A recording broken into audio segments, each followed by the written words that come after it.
నమస్కారం అండి. నా పేరు లక్ష్మి అండి. అయితే తర్వాత నెక్స్ట్ వీడియో చూడండి ఒకసారి. ఈ పేజీ నంబర్లో 48 అది ఒకసారి చూడండి.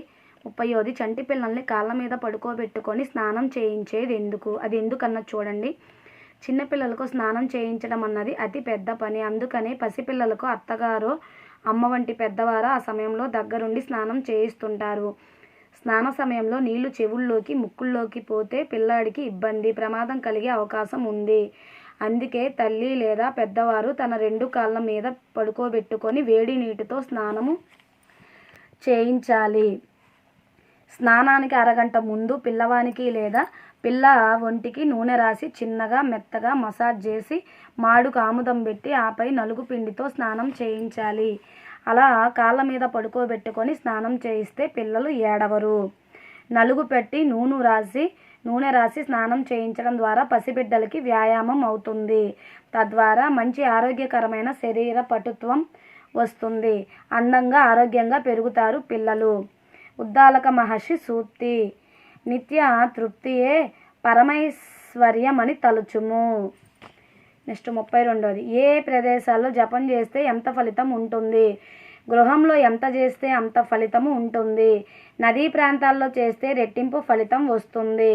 గోశాలలో 100 రెట్లు, యాగశాలలో అంతకు మించి ఫలితం వస్తుంది. పుణ్య ప్రదేశాల్లోనూ దేవతా సన్నిధిలోనూ చేస్తే 10,000 రెట్లు ఫలితం వస్తుంది. శివ సాన్నిధ్యంలో మహోన్నతమైన ఫలం వస్తుంది. పులితోలు మీద కూర్చొని జపిస్తే మోక్షం కలుగుతుంది. అలాగే వెదురు తడికపై కూర్చొని జపం చేస్తే దరిద్రం ఆవహిస్తుంది.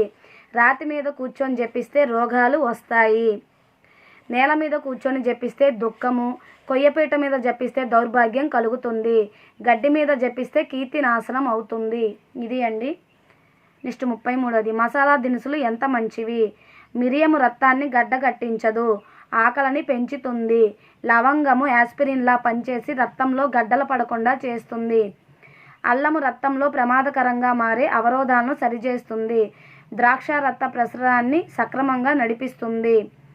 ఇక నీరుల్లి, దీన్ని పచ్చిగా తిన్నా ఉడికించి తిన్నా రక్తాన్ని నిరాటంకంగా ప్రవహింపజేస్తుంది.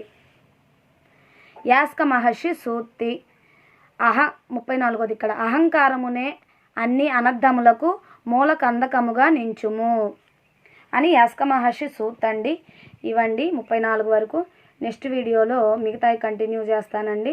నమస్కారం అండి. ఇవి అందరికీ కూడా ఉపయోగపడతాయి. పెద్దవాళ్ళు చూసి పిల్లలకు కూడా మంచిగా చెప్తే మన సంస్కృతి సాంప్రదాయాలు తెలుస్తాయని చెప్పి నేను చిన్న కొద్దిగా వీడియోలు అయినా సరే మీకు ఉపయోగపడతాయి అని చెప్పి చిన్న వీడియోలుగా అప్లోడ్ చేస్తున్నానండి. నాది యొక్క ఛానల్ని లైక్ చేసి సబ్స్క్రైబ్ చేసి మీ యొక్క అమూల్యమైన కామెంట్ని పెడతారని కోరుకుంటూ నమస్కారం అండి. లోకా సమస్త సుఖినో భవంతు, సర్వే జనా సుఖినో భవంతు. ఓం శాంతి శాంతి శాంతి.